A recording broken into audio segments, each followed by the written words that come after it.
Well, hi, this is Travis with Integrity Cleaning Systems coming to you with another video. What I want to talk to you about in this video is tile and grout cleaning, the proper systems on how to clean tile and grout, because it's an area that a lot of cleaners don't do properly. But to be able to do that, I first needed to explain what causes soiling in tile and grout. So I drew this little picture. As you can tell, I'm not an artist at all, but this is a cross section of the side of two pieces of tile with the recessed grout. What will typically happen is you mop your floor, the mop water is going to mix with the soil on the floor, and it's going to kind of spread it out, and you can never get all of the mop water up off the floor, so the water is going to dry, and it's going to leave a soil film over the tile and grout. That's one of the causes of soiling of grout lines and causing dinginess to look in the tile. And that can be really easily fixed with just a basic alkaline based cleaning, where you just go emulsify the soil, power scrub it, do a pressure rinse and extract, and that'll remove that type of soiling. Rather simple. The bigger problem is what happens in the pores. And if you look down here, and again, this is a horrible picture, but if you look at a grout under a microscope, they've got all these little teardrop shaped pores in them. And what will happen is that dirty water mixes with the soil on the floor. A little bit of the water is going to go into the pores, and it's going to pull just a little bit of soil down with it. And that happens each and every time you clean the tile.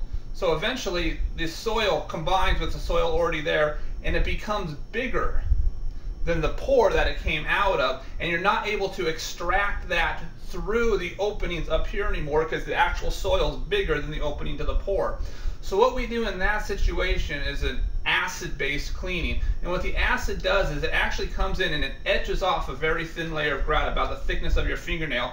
But what that does, if I can do this right, is it takes off the top of those pores and it makes the pores bigger, so you can actually release that soil. So you're going to get rid of that extra soil in the pores. That provides for a better overall cleaning. Now, with both of these types of cleanings, there's some benefits and there's some drawbacks to them. And what most cleaners do is they specialize in one or the other. They'll either do alkaline-based cleanings or they're going to do acidic-based cleanings. And the problem with that is there's right times to do each type of cleaning. And alkaline-based cleaning does a really good job of getting rid of that surface soil, but it's not going to get it out of the pores. So you're going to see some color variations. You're going to see some areas that look shadowy.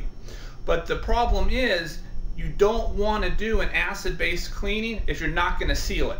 And here's why. These pores, when you leave them open like that, if you don't fill those with a sealer, it's going to get dirtier quicker. Because what will happen is you get more penetration of the water and the soil mixed in the water into the pores at a greater rate, so it's actually going to soil much faster. And then typically what will happen is they'll come in and do another acid-based cleaning. Well, repeated acid-based cleanings can actually damage the grout, because each time you're taking off that thin layer of grout. And if you were to do it every 6 to 8 months over 5 years, you're talking about up to 5 acid cleanings, and that can definitely damage the grout. So the right way to do it is to determine your cleaning based on whether or not you're going to seal the floor. For me, if you're not going to seal, I will only do an alkaline-based cleaning.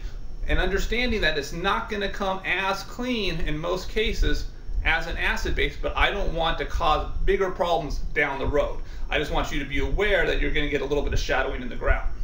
If we do an acid-based cleaning, I'm then going to come and seal it with either a top-of-the-line clear sealer or an acrylic color sealer, so that I don't have to do another acid-based cleaning for at least 5 years.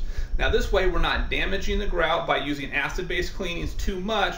We're giving you the best appearance of the grout, and we're also taking care of the long-term maintenance of the grout by sealing it, which makes it much easier for you to keep clean in your routine maintenance, as well as for me to clean it in the future. I'm also going to give you a complete homeowner system, tell you exactly the right way to clean your grout in your routine cleaning, so that you can make the floor look great all the time. So I think that's about all I wanted to cover in this particular video. In the next video, I'm going to talk actually about the different type of sealers that are available, the pros and cons of each, and how to look at those. So thank you much. Talk to you soon.